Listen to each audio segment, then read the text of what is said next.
취미로 민화를 시작한 이경진이라고 합니다.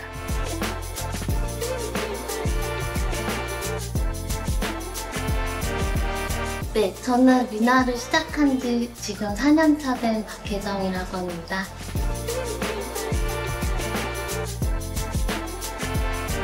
안녕하세요. 저는 이제 막 민화를 시작한 신입입니다.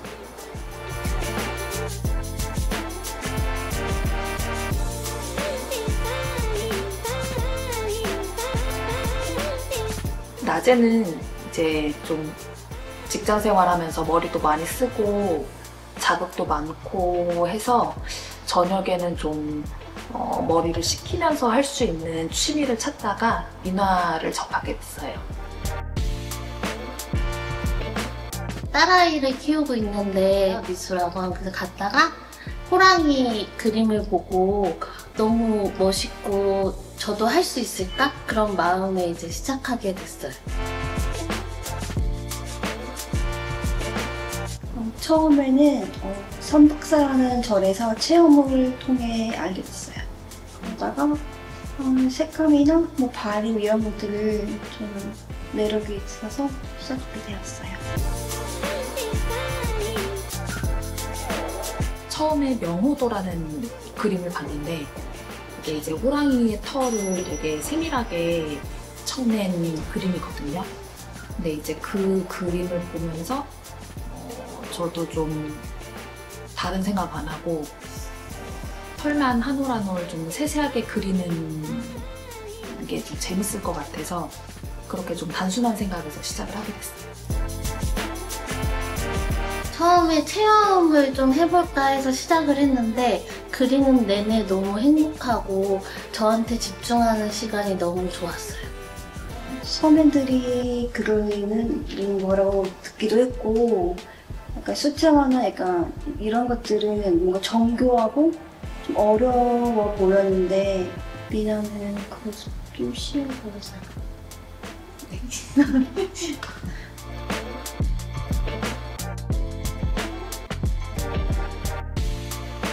저는 색감을 가장 신경을 쓰는 편이에요. 색깔이 좀 그림 안에서 조화롭게 잘 어우러지는지 이 부분을 먼저 전체적으로 구성을 해놓고 들어가는 편입니다. 중요한 거는 물 조절이요.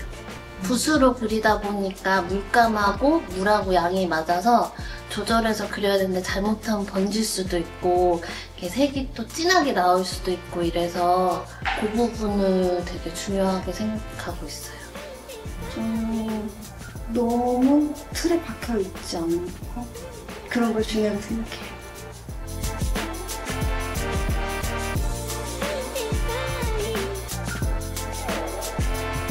색깔이 좀 화려하다는 특징이 있는데 그러다 보니까 그림이 너무 이제 요란해지지 않도록 좀 선을 세세하고 좀 정밀하게 쓰는 편이거든요. 그래서 선을 굉장히 좀 디테일한 묘사를 할 수 있게끔 노력을 하고 있어요. 성격마다 다른 것 같은데 저는 이제 좀 속도감이 너무 느려요. 그림 그릴 때 붓을 터치하거나 이런 게 너무 느려서 이제 잘 이렇게 느리게 그리다 보면 농도 조절이 잘 안 되고 이런 부분도 있고 해서 그 부분 좀 많이 신경 써요. 선이 너무 어려워요. 가늘게 그려질 때가 너무 어렵고 두껍게 조절? 붓 조절이라고 해야 하나요? 약간 그런 게 조금 어려워요.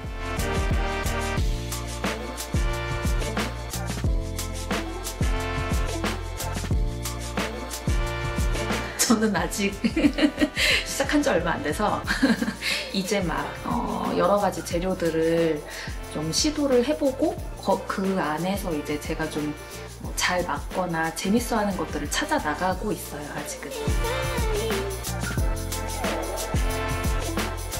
지금은 분체로 하고 있어요. 가루로 녹여서 가루랑 물을 섞어서 녹여서 하는 분체를 사용하고 있어요. 지금은 배우고 있는 단계고요. 다양한 기법 같은 거는 사실 잘 몰라요.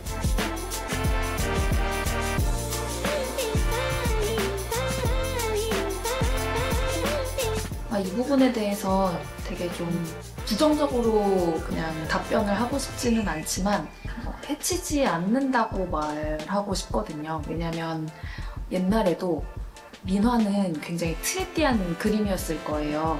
책가도만 봐도 이제 궁중 책가도가 있고 그리고 민화에서의 책가도가 있는데 그 두 개가 좀 재료나 아니면 기법들이 되게 다르거든요. 그러니까 맨 처음에는 궁중 책가도에서 시작을 했는데 그런데 서민들도 이제 그런 걸 갖고 싶은 거죠. 하지만 집이 작잖아요. 그러니까 작은 사이즈의 책가도를 그려내기 시작한 거예요. 그래서 이제 옛날에도 마찬가지로 처음에 시작했던 궁중 책가도를 서민들이 자기네 스타일로 이제 좀 새롭게 그려낸 것이 이제 민화에서의 책가도가 된 것처럼 나중에 생각해보면 이것도 하나의 전통적인 민화라고 얘기를 할 수 있을 것 같아요. 아니요. 그거는 아니고. 지금 현대적인 그림하고 전통하고 패스야? 아니요. 다른 그림들도 조금씩 생겨나잖아요. 민화도 그렇게 되는 거라고 생각해요.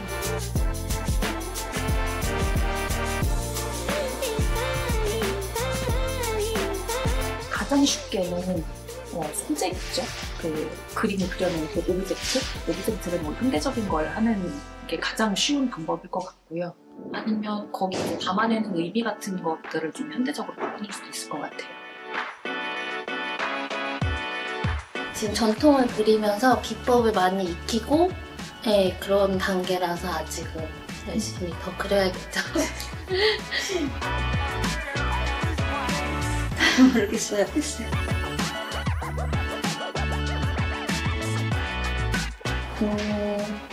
저는 색감을 항상 좀 고민을 하면서 그리는데 색깔이 너무 좀 튀지 않게 하기 위해서 계속 멀리서 보고 아니면 제3의 눈으로도 보고 그러면서 그림을 좀 그려나가야 되더라고요. 안 그러면 저는 그림이 너무 화려해져서 그런 부분을 항상 좀 경계하는 편이에요.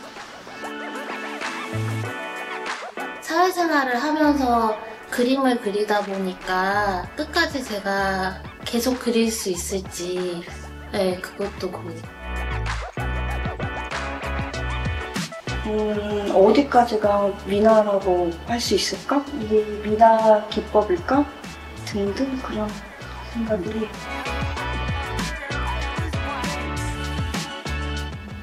핸드폰 케이스도 있고 뭐 가방 같은데 디자인해서 거기서도 많이 보고 체형 같은 거랑 그런 걸로 보면 알 수 있을 것 같아요. 아직은 그 작품 수가 많지 않아서 저만의 스타일이 정해지지 않은 것 같아요.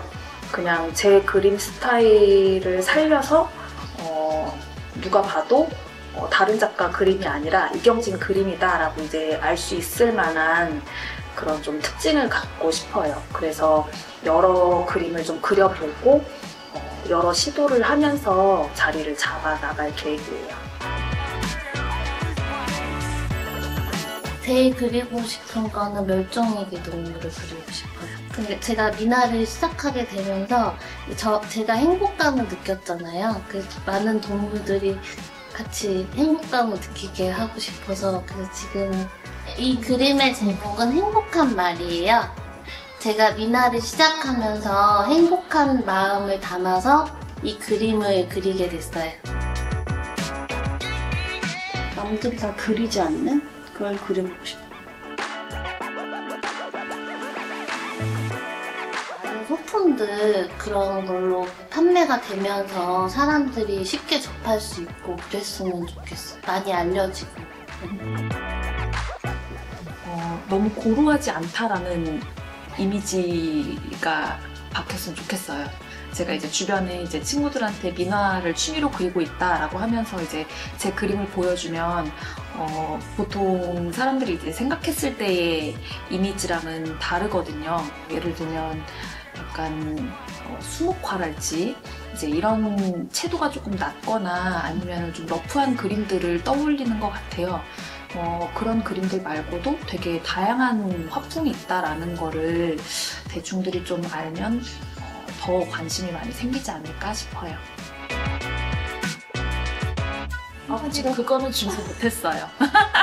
네? 너무 어려워요. 행복이다. 휴식? 네. 휴식 같은 거? 그리면 다른 생각 안 들고 하니까.